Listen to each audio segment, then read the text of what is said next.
Welcome back to WS cube tech. So guys, पिछले session में हमने डिस्कस किया कि डिक्शनरीज क्या होती है, डिक्शनरीज से रिलेटेड हमने फंक्शंस भी देखे, आइट्रेशन इन डिक्शनरीज के बारे में पढ़ा और नेस्टेड डिक्शनरीज के बारे में भी पढ़ा।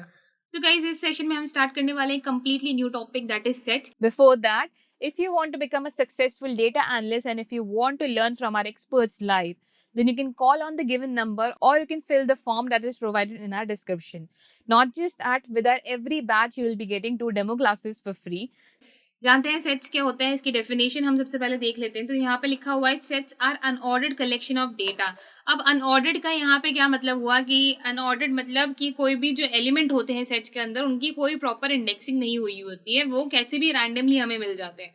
तो जैसे कि हमने लिस्ट्स में देखा, टपल्स में देखा, डिक्शनरीज में देखा कि सब चीज़ें काफ़ी ऑर्डर्ड में रहती है एंड जिस भी ऑर्डर में हम उसको जमाते हैं लिस्ट के अंदर या फिर टपल के अंदर या फिर डिक्शनरीज के अंदर, वो उसी ऑर्डर में हमें दोबारा मिलता है।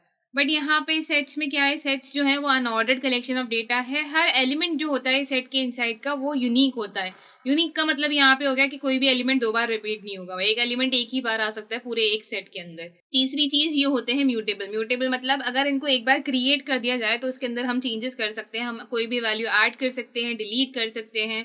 सो हम यहाँ पे कोई भी वैल्यू ऐड कर सकते हैं, डिलीट कर सकते हैं, यही हो गया हमारा म्यूटेबल का मतलब। अब बात करते हैं सेट्स यहाँ पे कैसे क्रिएट किए जाते हैं। तो सेट्स के यहाँ पे लिखा है कि इनको कर्ली ब्रैकेट्स में रखा जाता है। तो अगर मेरे पास एक ए सेट है तो उसको मैं रख दूंगी कर्ली ब्रैकेट्स के अंदर। दूसरी चीज है, तो value inside a set is separated by comma. मतलब मैंने अगर कोई भी वैल्यू लिखी यहाँ पे 1, 2, 3, 4, तो सेट ऐसे क्रिएट किया जाएगा कि बीच में जो है वैल्यूज को सेपरेट करने के लिए यहाँ पे कॉमास का यूज किया जाएगा। तो काफी हद तक सिमिलर है हमारे लिस्ट और टपल से। अभी तक तो फिलहाल ये डिफरेंस दिखा है कि ये अनऑर्डर्ड होते हैं, यूनिक होते हैं, और तीसरा कि इनको कर्ली ब्रैकेट्स में रखा जाता है। अब बात करते हैं म्यूटेबल की। म्यूटेबल मतलब अगर एक बार इनको क्रिएट कर दिया जाए तो इसके अंदर चेंजेस किए जा सकते हैं।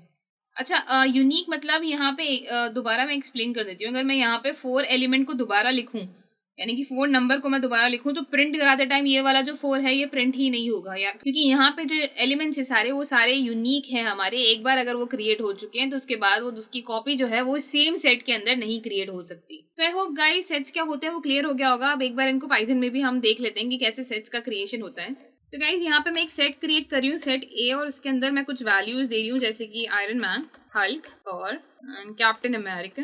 ओके, अब अगर हमें कोई इसको सेट को प्रिंट कराना है तो सिंपल सा मेथड है कि हम यूज करें प्रिंट ए एंड इसको रन करा दें। सो हमारे पास यहाँ पे आ जाएगा हमारा सेट ए, iron man, Thor, captain America and Hulk.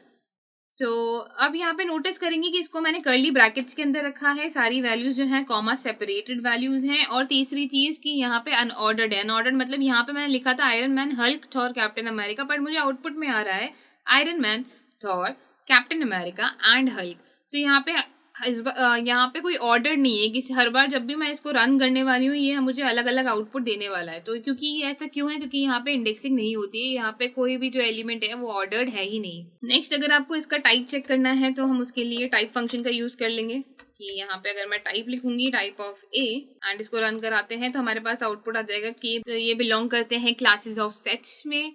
तीसरी चीज, अगर हमें इसका आइट्रेशन करना है, आइट्रेशन करने का बहुत ही सिंपल सा मेथड है यहाँ पे कि मैं अगर लिखूं for x in A colon print x and इसको मैं अगर रन करा दूं तो यहाँ पे मुझे सीधा सा आइट्रेशन मुझे मिल जाएगा अपना, कि यहाँ पे जितनी भी वैल्यूज थी मेरी वो आइट्रेट होके आ चुकी हैं। आइट्रेशन का एक ही मेथड है, इसमें tuples and list and dictionaries की तरह मल्टीपल मेथड्स नहीं है। यहाँ पे आप एक ही तरह से आइट्रेट करा सकते हैं। सो आई होप गाइस ये सेट्स क्या होते हैं वो क्लियर हो गया होगा। नेक्स्ट सेशन में हम सेट फंक्शंस के बारे में बात करेंगे। So stay connected guys and मिलते हैं नेक्स्ट सेशन में। Thank you.